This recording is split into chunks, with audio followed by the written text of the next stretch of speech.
హైదరాబాద్లో సంచలనం రేపిన కిడ్నాప్ కథ సుఖాంతమైంది. కిడ్నాపర్ల చెర నుంచి బాధితుడు సురేందర్ను సేఫ్గా కాపాడారు పోలీసులు. ఈ ఎపిసోడ్లో కథ, స్క్రీన్ ప్లే, డైరెక్షన్ ఎవరిదనే దానిపై విచారణలో విస్తుపోయే వాస్తవాలు వెలుగుచూశాయి. బాధితుడి పక్కనే ఉన్న అతని సోదరే ఈ తతంగం నడిపించిందని తేల్చారు. సినిమా రేంజ్లో జరిగిన ఈ కిడ్నాప్ కథలో 5గురిని పోలీసులు అరెస్టు చేశారు. మరో 2 కోసం గాలిస్తున్నారు.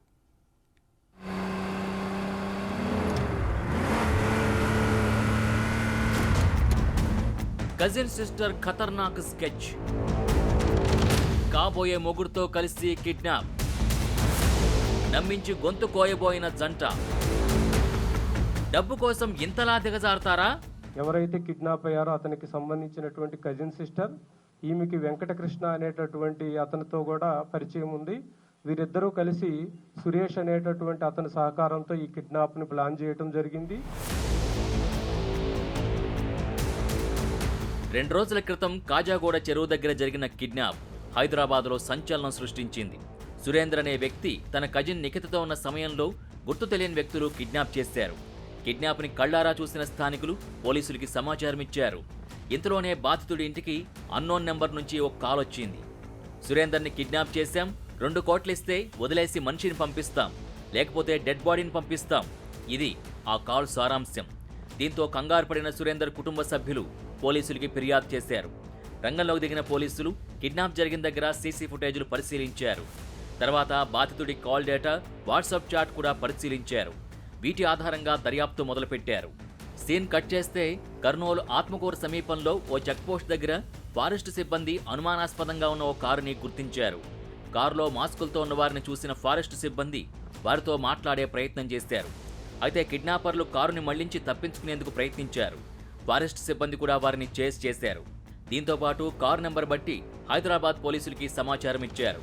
సీసీ కెమెరాల ఆధారంగా రంగంలోకి దిగిన హైదరాబాద్ పోలీసులు అప్పటికే కర్నూలు చేరుకున్నారు. ఓవైపు పోలీసులు, మరోవైపు ఫారెస్ట్ సిబ్బంది వెంబడించడంతో సురేందర్ని వదిలేసి కిడ్నాపర్లు అడవిలోకి పారిపోయారు. వాళ్ళు కిడ్నాప్ అయినటువంటి అతనితో మనకి ఇన్ఫర్మేషన్ కూడా ఇప్పించారు. నన్ను ఎవరు కిడ్నాప్ చేయలేదు, నేను వాలంటరీగా నాకున్నటువంటి ఫైనాన్షియల్ కమిట్మెంట్స్ని డిస్కస్ చేసుకోవటానికి వాళ్ళతో నా ఫ్రెండ్స్తో వెళ్తున్నాను. సో పోలీసుల్ని ఎట్టి పరిస్థితుల్లో సహకరించాల్సినటువంటి అవసరం లేదు, నేను వాలంటరీగా తిరిగి వస్తానని మనకి నమ్మబలికించడం కూడా జరిగింది. దాన్ని బేస్ చేసుకొని అయినా కూడా వాళ్ళు మాకేం ఇన్వెస్టిగేషన్ అవసరం లేదన్నా కూడా మేము మా టీమ్స్ని కంటిన్యూ చేయడం జరిగింది.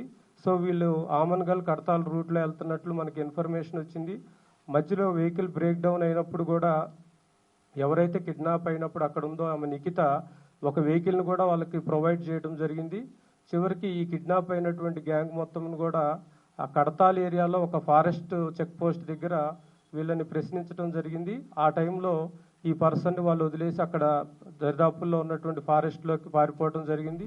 కిడ్నాప్ ఎవరు చేశారు, ఎందుకు చేశారని పోలీసులు విచారణ చేస్తే అందులో విస్తుపోయే అంశాలు వెలుగు చూశాయి. కిడ్నాప్ పై సమాచారం అందగానే ఘటనా స్థలానికి పోలీసులు చేరుకున్నారు. స్థానికుల్ని ప్రశ్నించగా సురేందర్ కజిన్ నిఖితతో వచ్చిన వాళ్లే కిడ్నాప్ చేశారని చెప్పారు. దీంతో పోలీసులు దర్యాప్తు నిఖిత దగ్గర నుంచి ప్రారంభించారు. నిఖిత ఇచ్చిన సమాచారం ప్రకారం 6 టీంలు రంగంలోకి దిగాయి. పోలీసులు సురేందర్ని సేవ చేసే క్రమంలో సినిమా రేంజ్లో డ్రామా జరిగింది. వెంటాడుతున్న పోలీసుల్ని చూసి కిడ్నాపర్లు కంగారు పడ్డారు. బాధితుడితో పోలీసులకి ఫోన్ చేయించి వాలంటీర్గానే తాను బయటకొచ్చానని, విచారణ అవసరం లేదని బలవంతంగా చెప్పించారు. అయితే అప్పటికే కిడ్నాప్ పై క్లారిటీకి వచ్చిన పోలీసులు వారిని చేస్ చేసి పట్టుకున్నారు. ఈ కిడ్నాప్ తతంగమంతా సురేందర్ కజిన్ నిఖిత నడిపిందని పోలీసులు తేల్చారు. తన కాబోయే భర్త వెంకటకృష్ణతో కలిసి కథ నడిపించింది. కిడ్నాప్ చేయడానికి సురేష్ అనే గ్యాంగ్ని రంగంలోకి దించారు. కిడ్నాప్ జరిగిన తర్వాత బాధితుడి కుటుంబ సభ్యుల్ని 2 కోట్ల రూపాయలు డిమాండ్ చేశారు. అయితే పోలీసులు వెంటనే రంగంలోకి దిగడంతో పాత్రధారులకి, సూత్రధారులకి విషయం క్లారిటీ వచ్చింది. ప్లాన్ ఫెయిల్ అయిందని అర్థమైంది. దీంతో 20 లక్షలు ఇచ్చినా సురేందర్ని వదిలేస్తామని బేరమాడారు. నిఖిత, వెంకటకృష్ణ ఒకే చోట ఉద్యోగం చేస్తున్నారు. మరికొన్ని రోజుల్లో వీరిద్దరూ పెళ్లి చేసుకోబోతున్నారు. కిడ్నాప్ చేస్తే వచ్చిన డబ్బుతో విలాసవంతంగా గడపాలని అనుకున్నారు. కానీ అనుకున్నదొకటి, అయింది ఒకట్లా కథ మారింది. మొత్తం చేంజ్ చేయడం జరిగింది. అయితే ఎవరైతే దీనికి ప్లాన్ చేశారో సురేష్ అనే అతని మీద ఇప్పటికే 21 క్రిమినల్ కేసెస్ ఉన్నాయి. ఇదే గ్యాంగ్ ఇంతకుముందు మన దగ్గర గచ్చిబౌలిలో కూడా అయినటువంటి ఒక కిడ్నాప్ కేసు కూడా ఇన్వాల్వ్ అయ్యారు, అది కూడా డిటెక్ట్ అయింది. సో ఈ సురేష్ అనేటువంటి అతను ఒక 21 కేసెస్లో ఉన్నారు. ఈ వెంకటకృష్ణ అనేటటువంటి అతను నిఖిత్కి ఎవరైతే అసిస్ట్ చేశారో వీళ్ళిద్దరూ ఒకే చోట ఎంప్లాయీస్గా చేస్తున్నారు. ఇద్దరు మ్యారేజ్ చేసుకోవాలనుకుంటున్నారు. సో మ్యారేజ్ చేసుకోవడానికి ఈ అమౌంట్ కనుక వస్తే మనకి హ్యాపీగా మ్యారీడ్ లైఫ్ లీడ్ చేయొచ్చు అనేటటువంటి ఇంటెన్షన్తో ఇది ప్లాన్ చేయడం జరిగింది. వీళ్ళ మోడస్ ఆపరండి కూడా తెలిసినటువంటి వాళ్ళనే కిడ్నాప్ చేయటం, వాళ్ళని ఎంతో కొంతకి బెదిరించడం. ఇంతకుముందు గచ్చిబౌలి కేసులో కూడా మనకి ఇనీషియల్గా 1 crore నుంచి స్టార్ట్ చేసి 2 lakhs తీసుకొని వదిలిపెట్టడం జరిగింది. సో వీళ్ళందరి మీద కూడా గ్యాంగ్ ఫైల్ ఓపెన్ చేస్తాము. మెయిన్ అక్యూజ్డ్ మీద పీడీ యాక్ట్ కూడా ఇన్వోక్ చేయడం జరుగుతుంది. సురేందర్ని సేవ్ చేసిన తర్వాత పోలీసులు కిడ్నాపర్ల కోసం గాలించారు. స్పెషల్ టీములు ఒక్కొక్కరిగా 5గురిని అరెస్ట్ చేశాయి. ఇంకా 2 కోసం గాలిస్తున్నారు. ఈ కేసులో A1గా ఉన్న సురేష్పై 21 కేసులున్నాయి. ఇక నిఖిత ప్రియుడు వెంకటకృష్ణపై కూడా జీడిమెట్ల పోలీస్ స్టేషన్లో 2 కేసులున్నాయి. ఈ గ్యాంగ్ గచ్చిబౌలిలోని ఒక కిడ్నాప్ కేసులో 2 లక్షలు వసూలు చేసినట్టు పోలీసులు గుర్తించారు.